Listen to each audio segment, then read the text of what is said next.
All right, everybody, welcome yet again to another episode on Pokes on Relationships. So, today we're speaking about you got the money, but you still got divorced.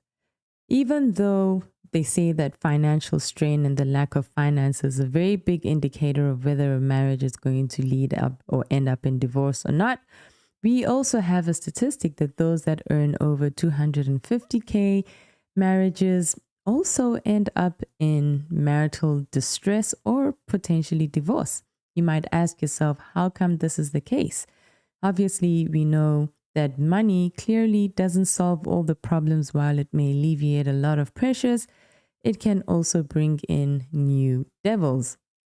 I wanted to share a video with you by one of the famous New York divorce lawyers who also speaks about the abundance of finances being a very, very real issue that couples have to deal with, and a lot of considerations that people don't think about when it comes to how money can actually ruin relationships.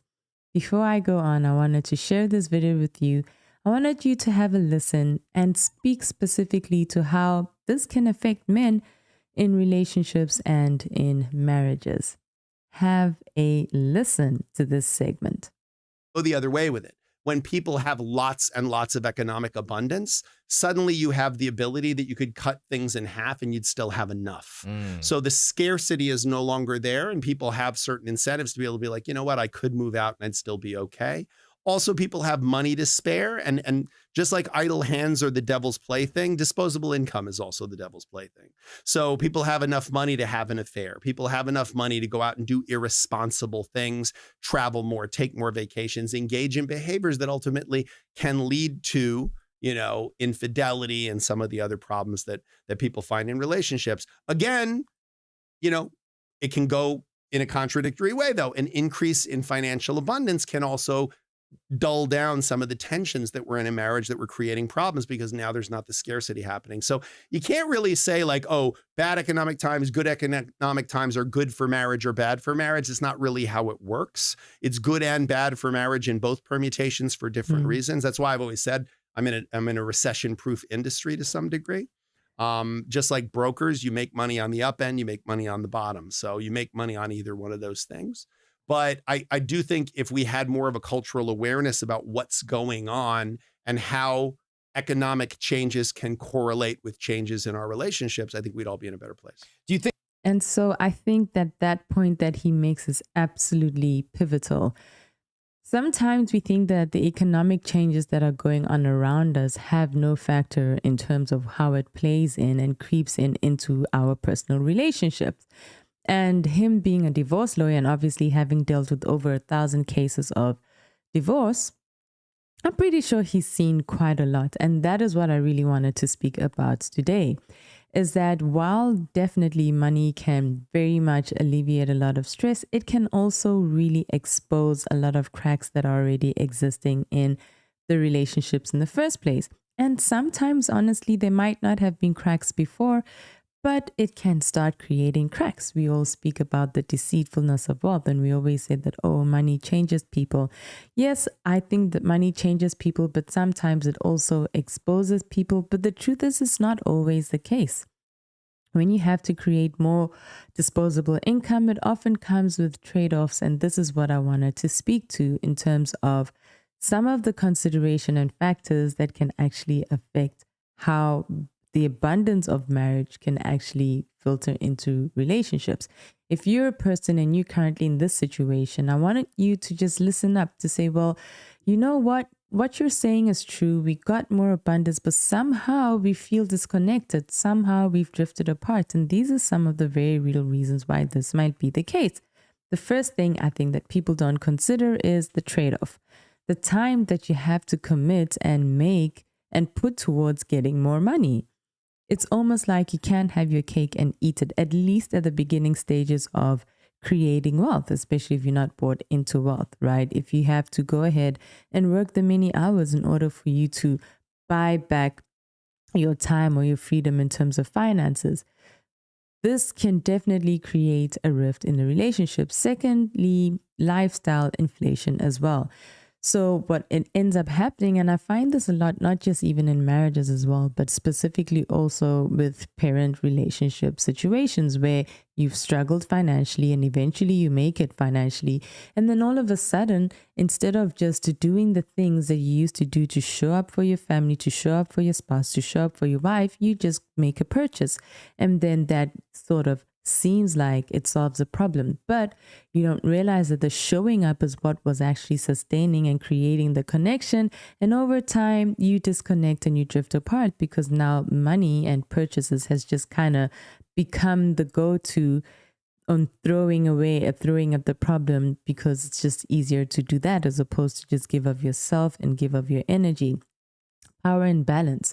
This can also lead to a situation where the person who's creating a lot of, as the one bringing home the majority of the finances, can start to feel a little bit unappreciated if if they are working so hard and the other spouse doesn't seem to acknowledge it or doesn't seem to appreciate the effort and the hard work that is going into that. Perhaps mostly because maybe they feel the disconnect, right? And or the other can also be that, well, I worked so hard, and then it can lead to just frivolous and bad purchasing decisions and bad financial decisions that can, in addition to that, also put a strain on the marriage. And so resentment can start to creep in because, on the one hand, it can be used as a thing of power, and the other hand, it can also be used as a thing of disrespect, where you're like, okay, well, I've worked so hard, I've earned it.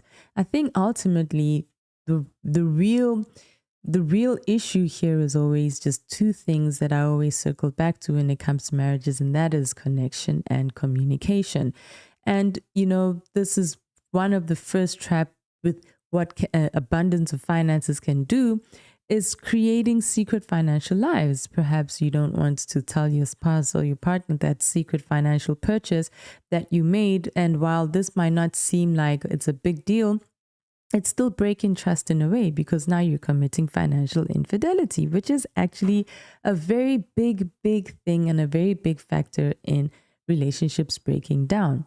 Secondly, weaponizing the budget. You are on a budget, but then depending on how you go about it and how you approach it, that can be something that can very easily turn the marriage and the relationship very sour.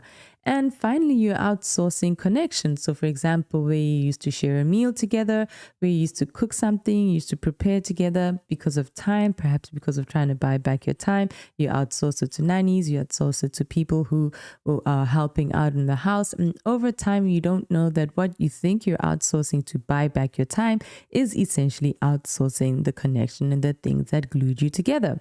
So what can you do if you're finding that these are some of the traps that you've actually fallen into in your relationship? Well, the first question I always like to ask is, it is very difficult when you've become accustomed to a certain type of lifestyle, especially if you're coming from a background where it wasn't there, to then almost feel like you're going backwards. But you have to ask yourself, is the opportunity cost, your marriage ending, or what the effect that can have if you have children on your children, really worth keeping the thing?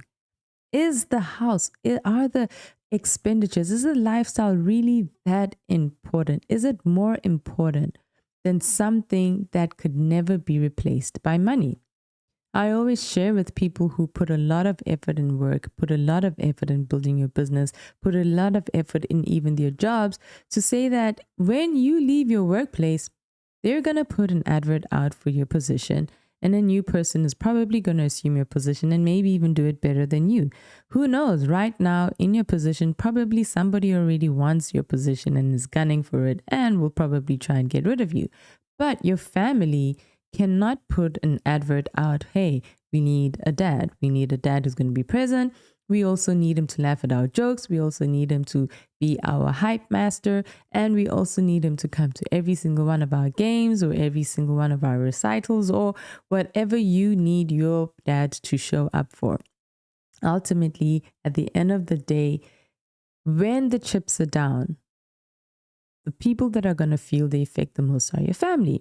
And so you really have to consider, is it worth losing the most important thing in your life to maintain and to sustain something that honestly, if you made the changes, could actually just bring you more peace?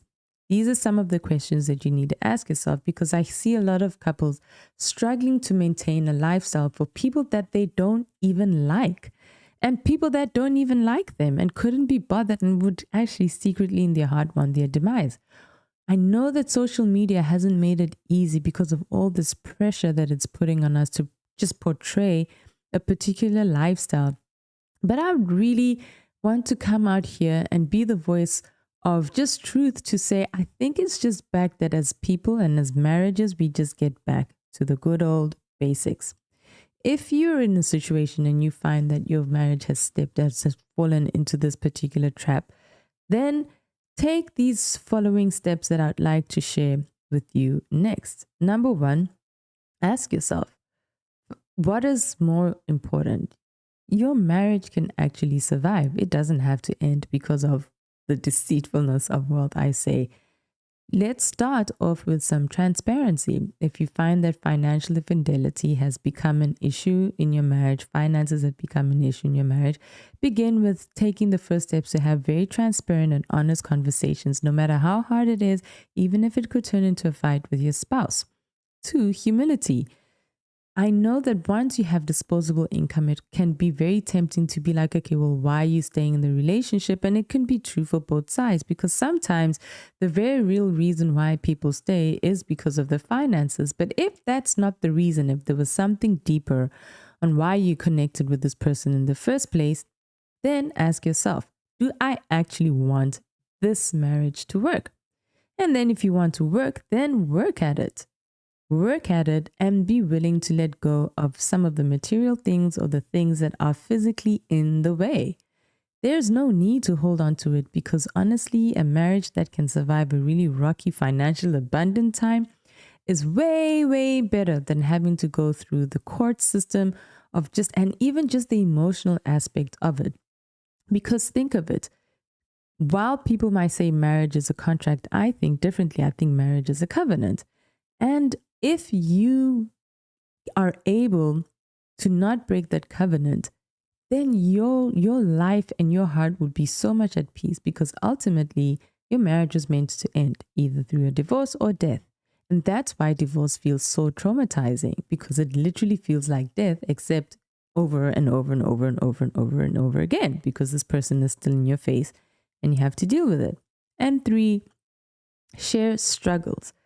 So often the rich couples and couples who are wealthy, who are able to stay together, like some of the as I say, the trillionaires and the billionaires that we don't see, they're able to actually stay together because they have a shared mission in mind. And it's not just a shared mission of, okay, we want to create trust funds for our children, but there's a legacy that they are living and they're working towards. And I think a lot of people who are coming into this miss this part. If you can just get together and have a shared mission and just come together and realign yourself again with your spouse to say, okay, this is not attack you, attack me, but this is just really coming back together again to say, where did we misalign and how can we align again? Sometimes just having that face-on conversation, especially even if you don't feel like it, because at the end of the day, everything is a decision and you won't always feel like it. A step forward every single day is always how you start. And if some of you are feeling like you're feeling burnt out in your marriage right now for whatever reason, but most specifically financial abundance, I do have a guide that if you message me, I will send it to you on how to recover from burnout and then move forward to bliss. So thank you again for joining me. I'm pretty interested to find out, how are you? Do you know of a couple, or do you know somebody who's in this situation dealing with just the explosion of what financial abundance has actually brought to their marriage in terms of strain? I'm interested to hear your thoughts, and let's have these conversations, because ultimately marriage and relationships really is the foundation and the bedrock of society. And if that's not strong, then it really doesn't matter what advancements or technological advancements we make. We are actually, in fact, dying if we don't fight for marriages, if we don't fight for relationships. But I'm so glad that you were again able to join me. And I love having conversations about what makes humanity better, about what makes marriages and relationships better. Let me know your thoughts. And until next time, bye-bye.